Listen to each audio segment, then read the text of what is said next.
muchas gracias por la invitación, por la presentación. Yo voy a iniciar compartir pantalla para presentarles mi conferencia, que la he titulado El poblamiento autogestionado de la provincia de Misiones, la ocupación de tierras como una tendencia de larga duración. Yo les voy a hablar hoy de una tendencia del poblamiento de Misiones que es un poco subterránea en el sentido que se lleva y se ha llevado a cabo a contrapelo de la acción del Estado, ¿no? Pero a diferencia de lo que ocurre con nuestro vecino Brasil, la ocupación de tierras en Misiones es un proceso que no está a cargo de organizaciones. Yo no les voy a hablar de algo parecido al movimiento Sin Tierra hoy, sino que es un proceso que se lleva a cabo a una escala mucho más pequeña y está encaminado por familias, por grupos domésticos que se van instalando en tierras libres, ya sea fiscales o privadas, como vamos a ir viendo, y van engendrando colonias que a posteriori son reconocidas por el Estado. Entonces, esto también hace que este proceso del que yo les voy a hablar sea, en cierto sentido, efímero, porque es una fase del poblamiento que después cristaliza en un poblamiento reconocido por el Estado.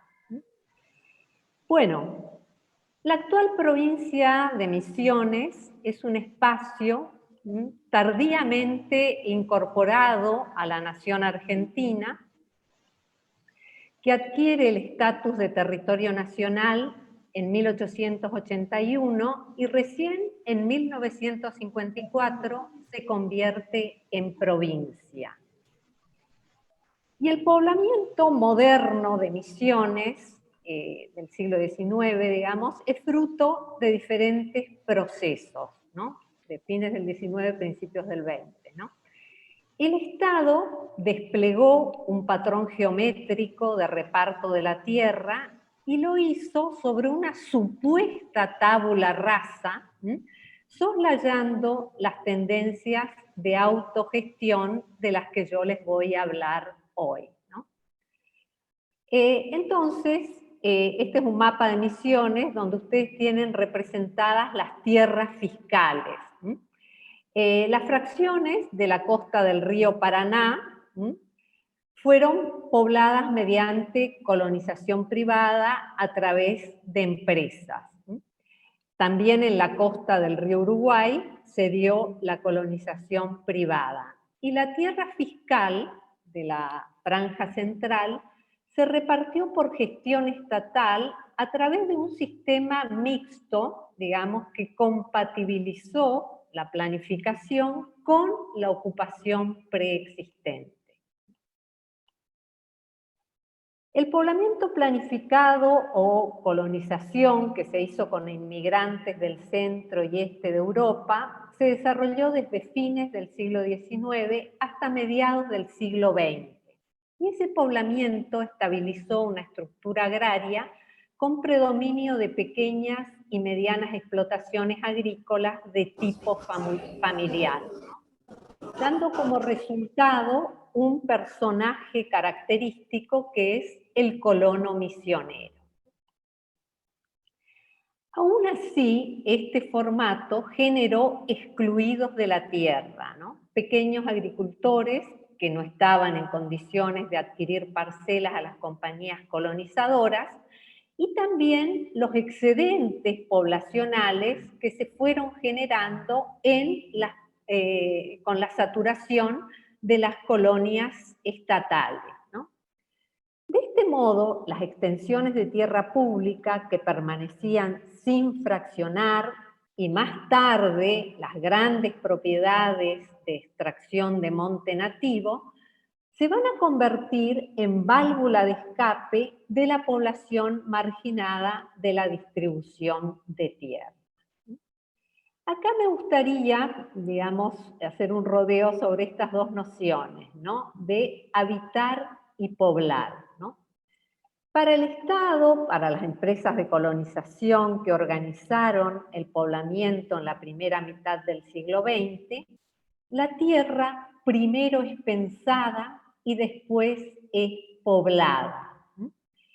Este patrón abstracto y geométrico de distribución estuvo acompañado de prácticas agrícolas también tendientes a la fabricación de ambientes a través del desmonte y el cultivo comercial monoespecie. La implantación de cultivos perennes, como se llama acá, plantas de raíz, tales como la yerba mate, promovieron la sedentarización. Este es un plano, creo que está sacado de un trabajo de Cecilia Gallero, que ustedes también después la van a tener como conferencista. Es, digamos, el plano de una colonia estatal, una colonia privada en Misiones. Es un poco para ilustrar esta idea del patrón geométrico y abstracto de poblamiento. El poblamiento autogestionado, sobre el que versa mi charla, es una acción de habitar. No es obra de un ente centralizado y se deriva de la familiaridad con los lugares. Si antes dije que para el poblamiento, digamos, planificado, la tierra primero es pensada y después poblada, acá la tierra primero es conocida y familiar y después es poblada, ¿no? Este poblamiento autogestionado pone en juego saberes de recorridos plasmados en senderos y rastros en la tierra, que son el fruto de desplazamientos asociados a la horticultura selvática, a la recolección y a la caza. Y en el caso de Misiones comprende dos procesos, ¿no?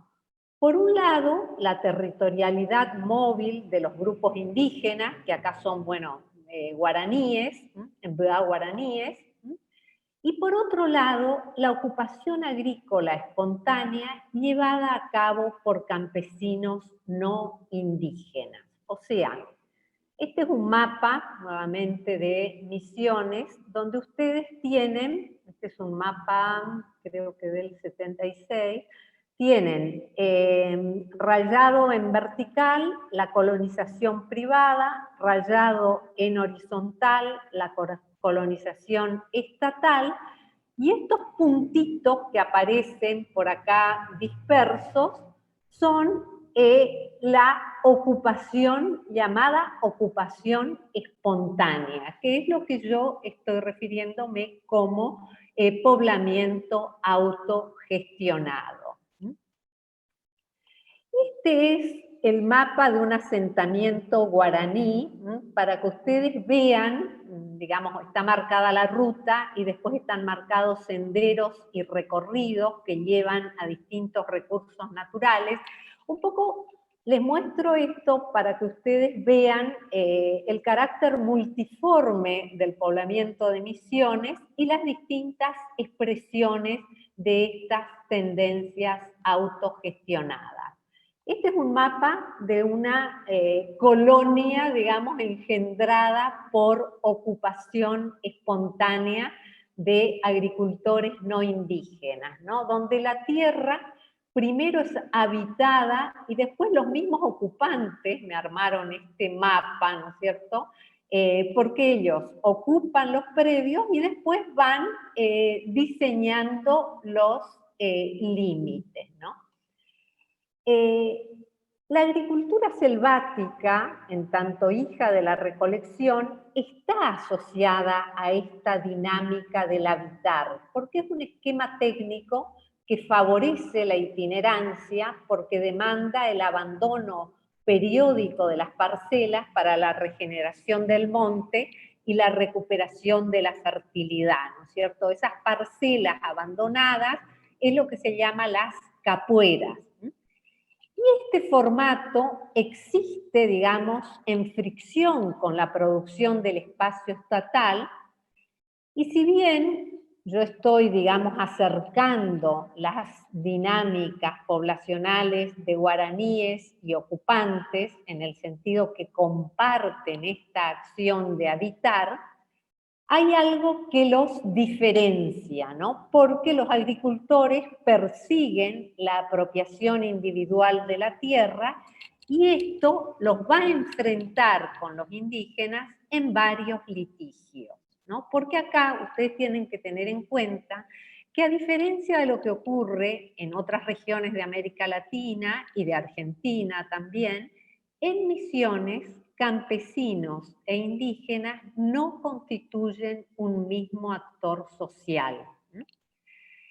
En la década del 70, la fracción nordeste de la provincia, ahí donde yo les mostré los puntitos de la ocupación espontánea en el mapa anterior, es, bueno, donde se desarrolla esa ocupación espontánea más reciente, y esa fracción de la provincia era en ese momento donde había mayor proporción de población indígena, ¿no? Este es un mapa de 1980 de la provincia, donde se vuelcan los datos del censo indígena que se hizo en el año 79, donde participó también una colega nuestra muy conocida, que es la profesora Ana María Gorosito. Y lo que yo les marqué con amarillo es la región de Misiones, o sea, el nordeste de Misiones, que es la zona que en ese momento tenía más proporción de población indígena en relación a la población no indígena, ¿no?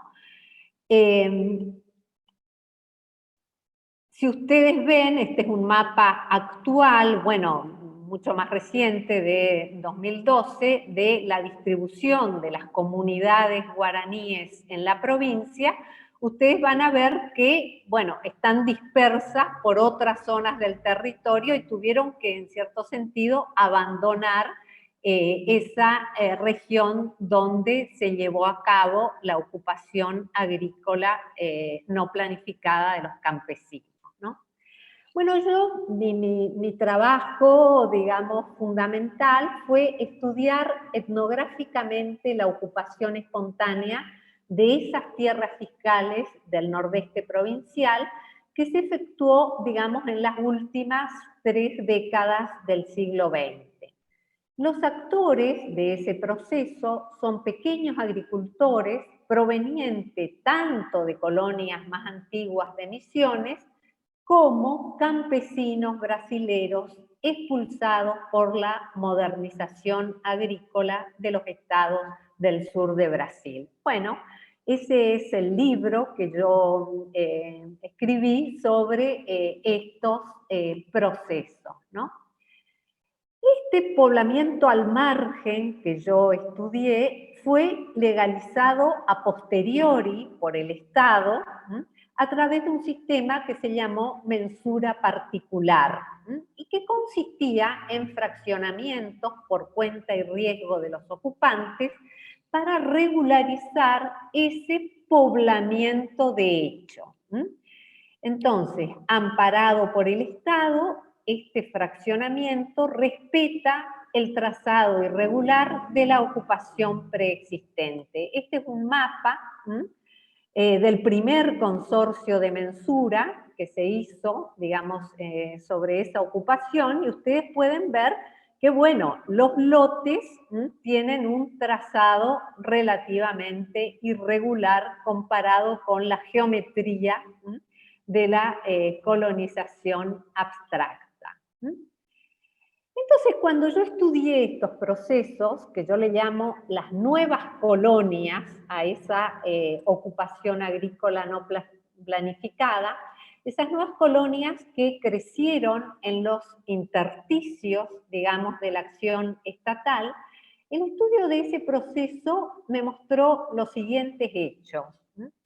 El poblamiento autogestionado descansa en los ciclos vitales de las familias ocupantes. O sea, lo que empuja este poblamiento es el crecimiento de la familia.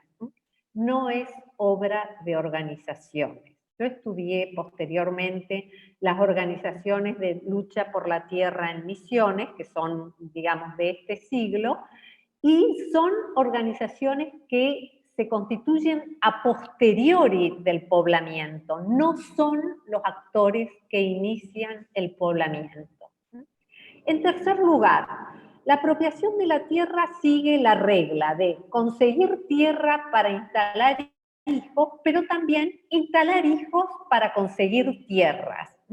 Nosotros veíamos cómo las familias, para extender este poblamiento, apenas el hijo tiene 15, 16 años, ya lo plantan en un nuevo lote, y eso ya genera, digamos, un derecho sobre la tierra. Entonces los padres y los hijos que se van emancipando ocupan lotes próximos constituyendo agrupamientos, espacios familiares. Estos son como los núcleos, los gérmenes de este poblamiento autogestionado. Lo que se da, digamos, es la reproducción social al modo idéntico de la totalidad de los hijos, incluidas las mujeres. Todos los hijos de agricultores devienen agricultores con lotes propios en este poblamiento donde hay una fluidez en la oferta de tierra. Y también lo que observamos es que la máxima de casarse cerca multiplica los casamientos entre vecinos, haciendo que rápidamente el asentamiento se convierta en una sociedad de parientes. Entonces, esto es lo que yo les decía al inicio, como estos son los resortes domésticos del poblamiento autogestionado.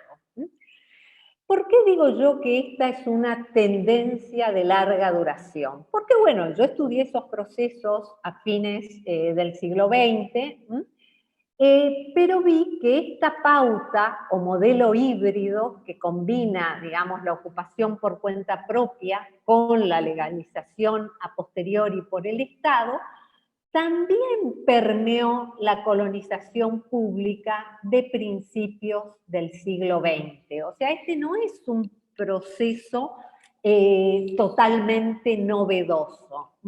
La estrategia de ocupación de tierras públicas llevada a cabo por familias inmigrantes, digamos a principios del siglo XX, hizo que cuando el Estado llegaba para medir la tierra y organizar la colonización, ya la encontraba habitada. Y entonces tenía que compatibilizar su accionar con esa ocupación previa. De algún modo, digamos, el poblamiento se le adelanta al Estado, ¿no es cierto? Entonces hay muchos relatos biográficos de los agricultores inmigrantes que se refieren a este tipo de poblamiento como colonizar en forma particular, ¿no? Nosotros estamos más acostumbrados a ver la colonización como una acción pública y acá ellos nos están hablando de colonizar en forma particular.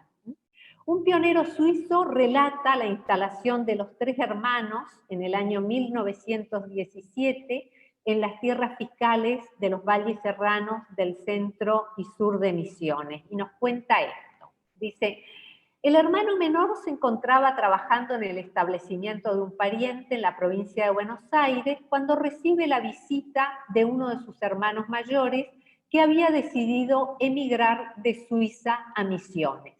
Este hermano, una vez establecido en las tierras fiscales de la zona de Olegario Víctor Andrade, en Misiones, cerca de Oberá, se dedicó al cultivo de tabaco y entonces llamó a ese hermano menor que llegó, digamos, a Misiones en 1919.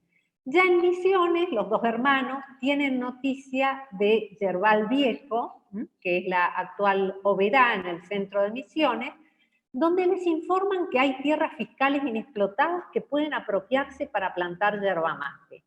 Ahí los hermanos ocupan los lotes 70 y 71 de la colonia picada de Bonplana Yerbal Viejo y solicitan esos lotes a la Dirección de Tierra. En ese momento llega a la Argentina desde Suiza un tercer hermano con la mujer y un hijo y se instalan en esas parcelas así obtenidas.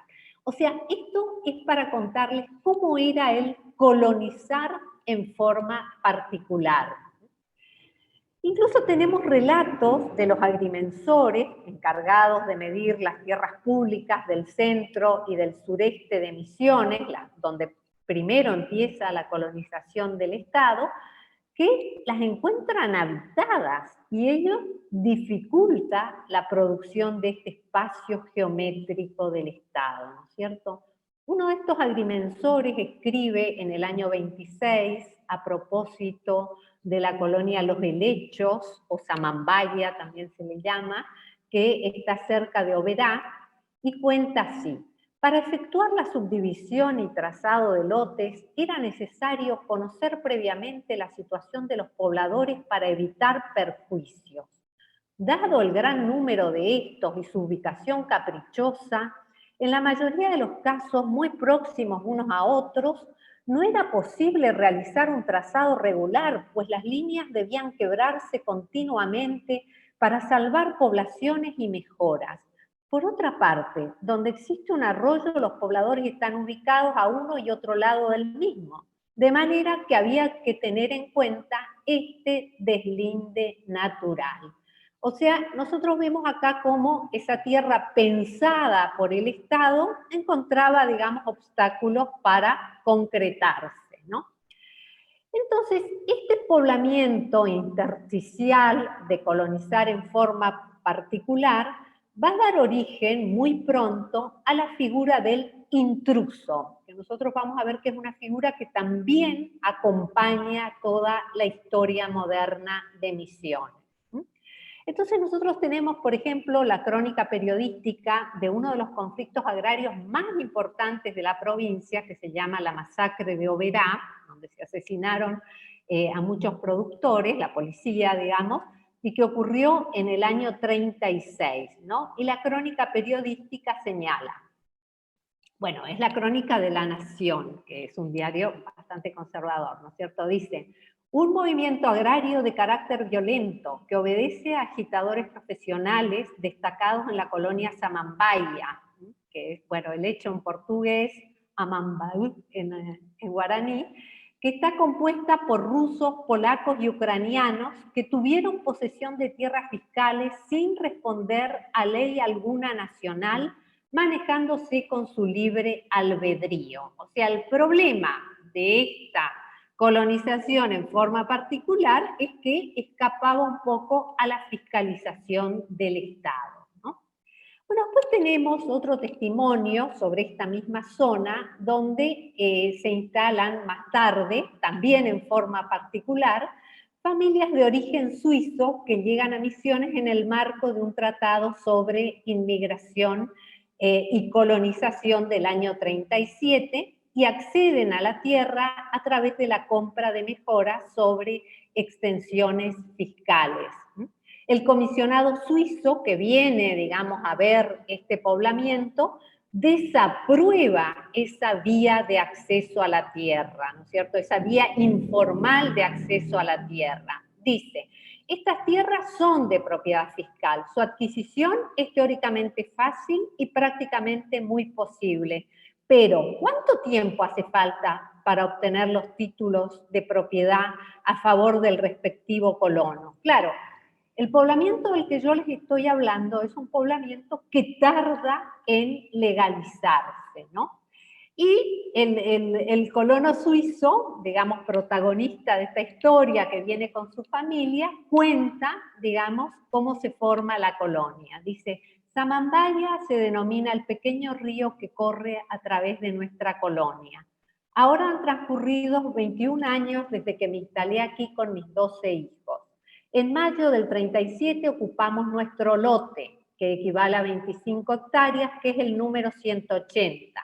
En septiembre del mismo año llegaba la familia Kluser, igualmente de Oberriet, del Valle del Rin, que compró el lote 165 a unos 2 kilómetros del nuestro. En el año 38 llegaba la familia Zuberbühler, igualmente de nuestro pago de St. Gallen. Ellos compraron los lotes 180 y 184. Con ello, el número de suizos en Samambaya, se elevaba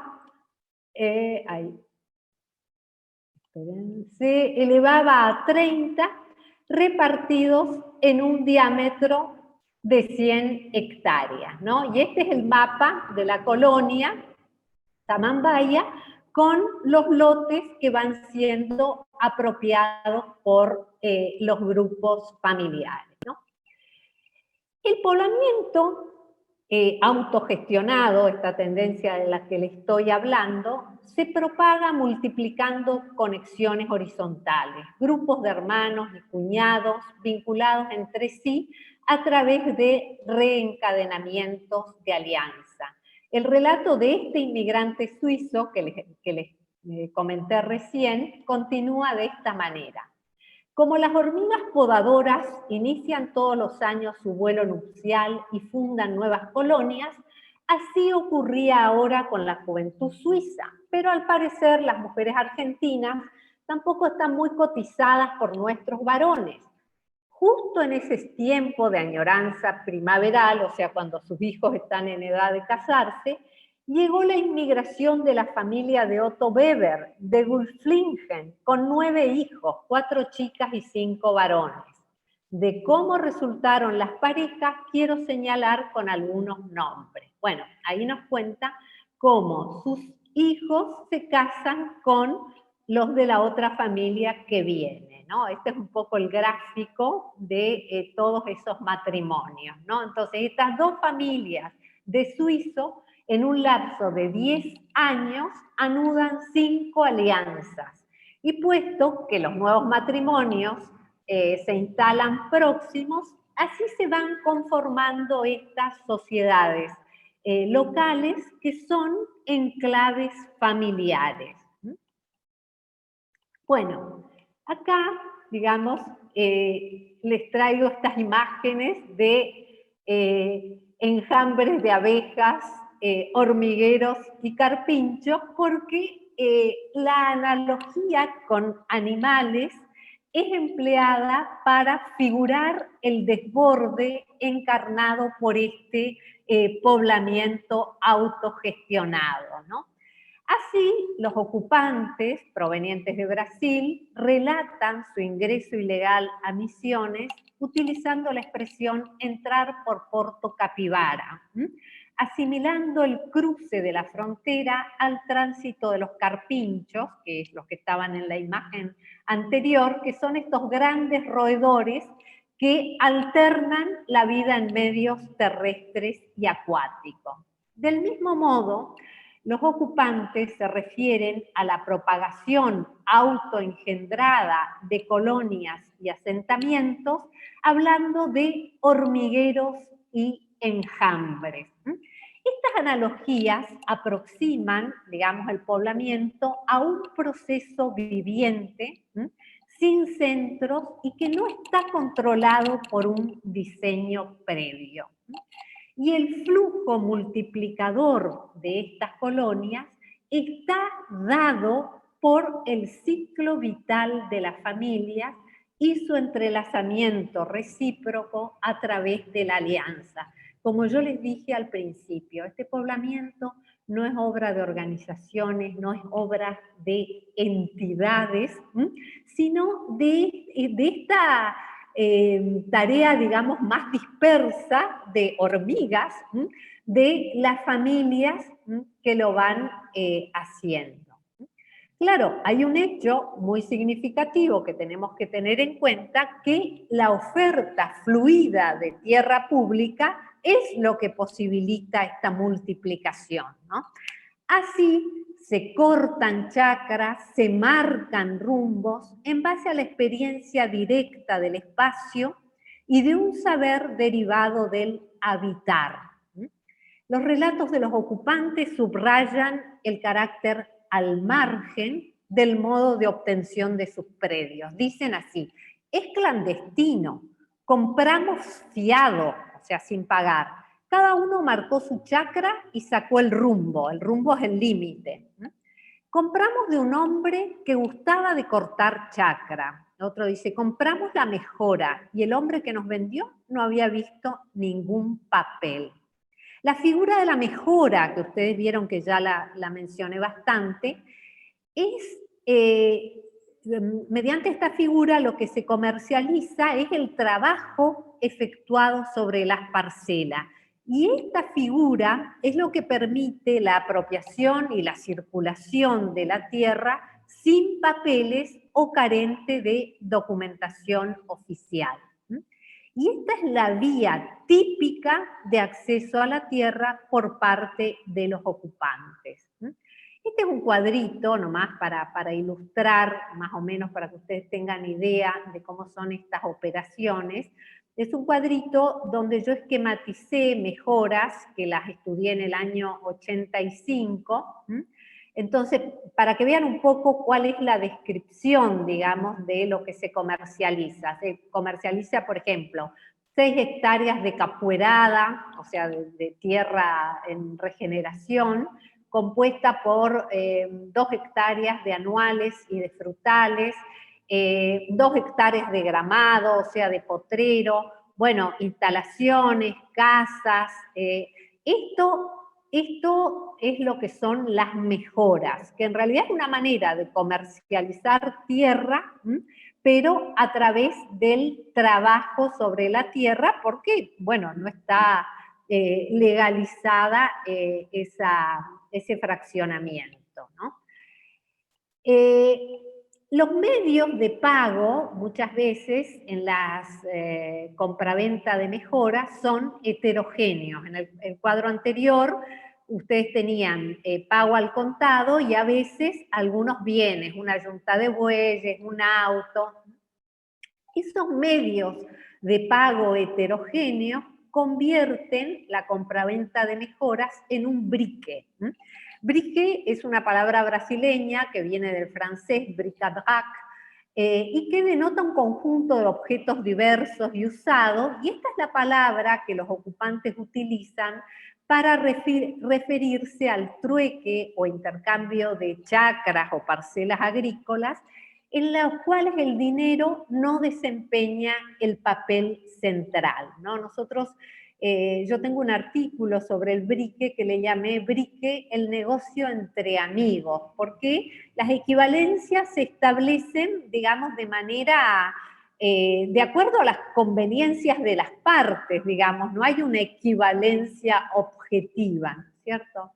Entonces, un ocupante cuenta, mi chacra saqué con un brique, una yunta de buey, una vaca y un pasacassette. Eso es lo que él intercambió por la tierra, ¿no es cierto? En otro caso dice, la tierra era muy barata, se briqueaba chacra por un radio, una bicicleta, o sea, tenías la chacra a cambio de esos bienes, ¿no?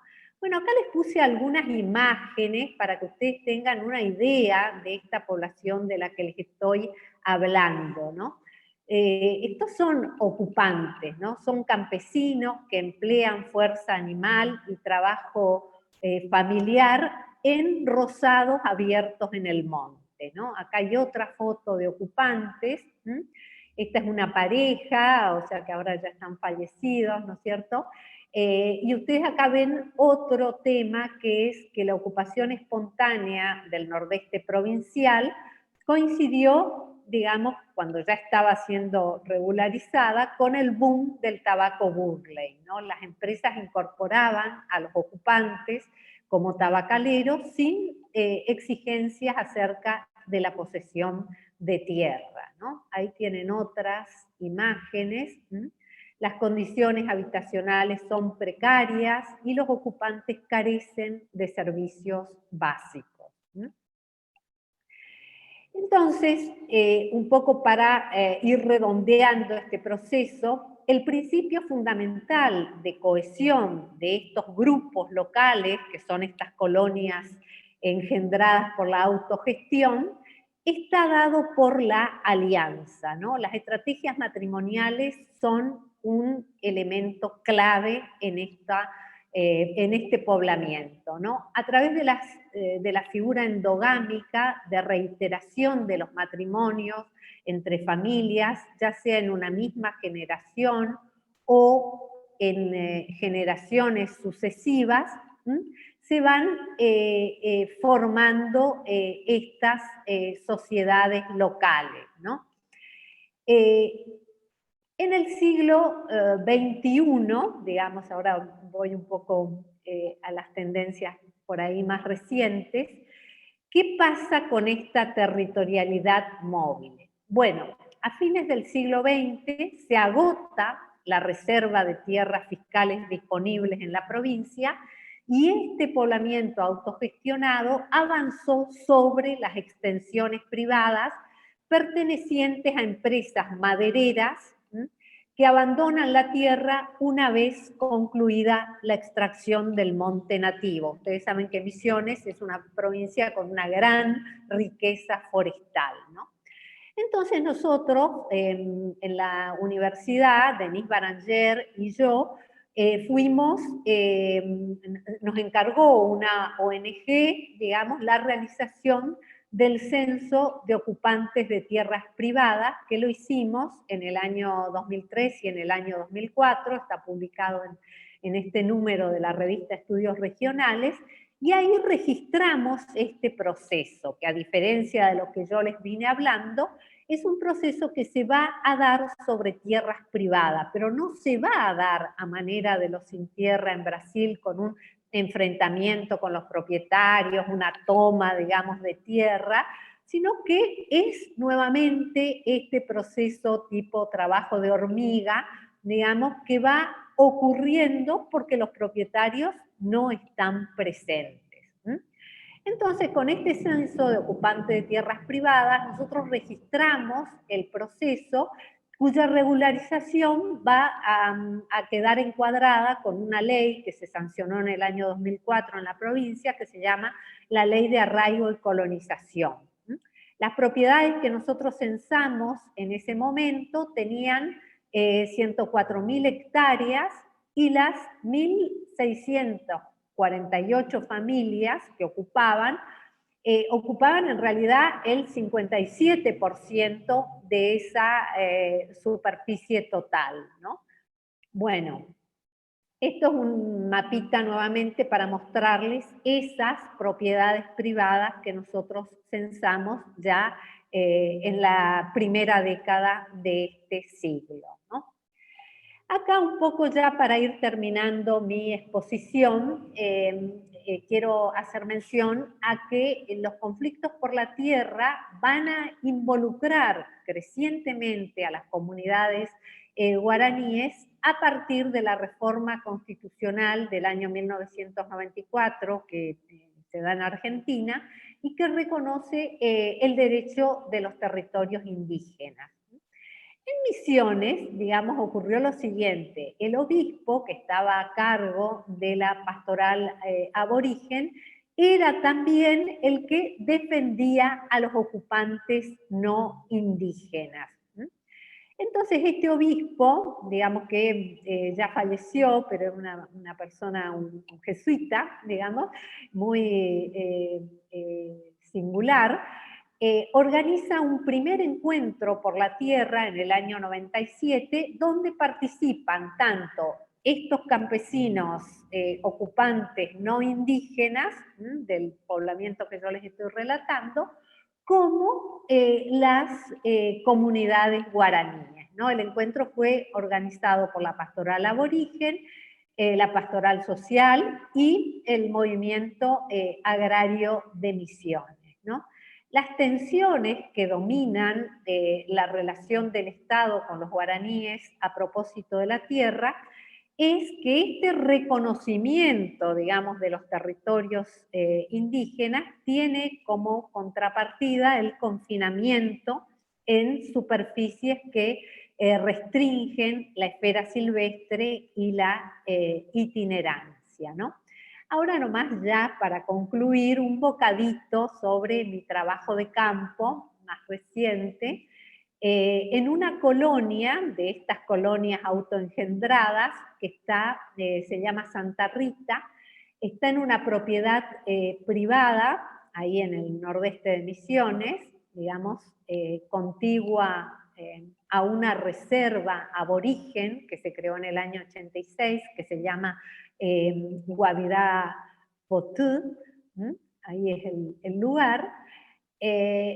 Y entonces ahí, es una situación que a mí me parece muy interesante de poner un poquito la lupa para concluir mi exposición, ¿no es cierto? Porque ahí nosotros tenemos las dos cuestiones, ¿no es cierto? Tenemos esta tendencia autogestionada tanto de los ocupantes agrícolas no indígenas como de las comunidades guaraníes, ¿no? Y el asentamiento de los ocupantes va a ocurrir en fricción con la territorialidad guaraní. Por ejemplo, el respeto del monte por parte de los indios va a ser decodificado por los ocupantes como tierra libre, tierra disponible, tierra que no está siendo habitada, ¿no es cierto? Entonces, por ejemplo, los ocupantes de Santa Rita, cuando yo les pregunto cómo fue el poblamiento, dicen, bueno, había capuerón, o sea, estas tierras abandonadas, ¿no es cierto? Cuando los colonos entramos, madera ya no había más que tiempo, era capuera abandonada, chircales. Entonces, las narraciones de los ocupantes subrayan el hecho de trabajar la tierra como la fuente de derecho, ¿no? Uno de ellos rememora: el primer año me molestó el dueño de la empresa, acuérdense que es propiedad privada, ¿no?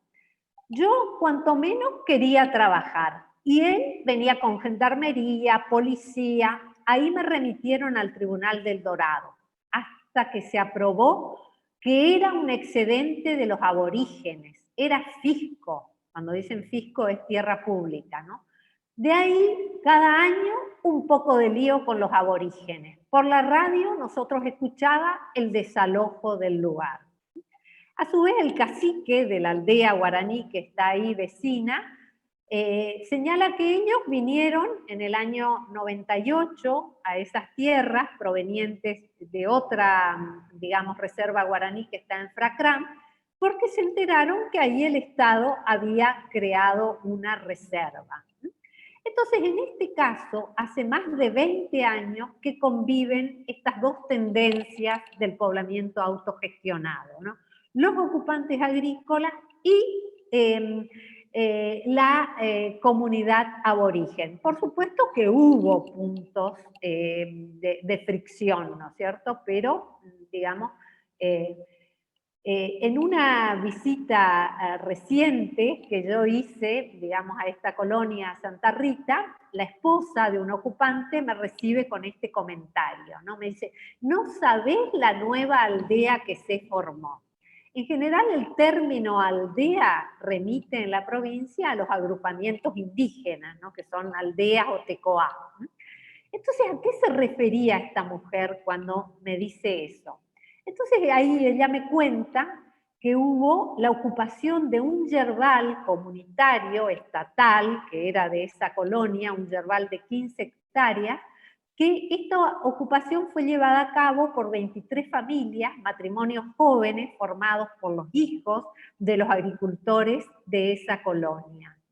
Ella me cuenta el proceso así: invitamos a entrar en la tierra a los vecinos y parientes, y ahí se formó una nueva comunidad. Entonces, como un organismo, las colonias se forman y maduran absorbiendo el crecimiento demográfico de la familia. El dirigente, digamos, de esta colonia, de la parte más vieja, también me refiere esto y me dice: gracias a Dios, el nuevo asentamiento está creciendo rápidamente. Nosotros ya hace unos cuantos años que estamos con el plan de arraigo, pero viste, los jóvenes se va formando, es como un hormiguero. Esto para que ustedes vean. Bueno, entonces un poco para terminar, ¿no? ¿Qué podemos decantar de todo esto que les conté? Bueno, lo que podemos ver es que el poblamiento de Misiones tiene un carácter multiforme, ¿no?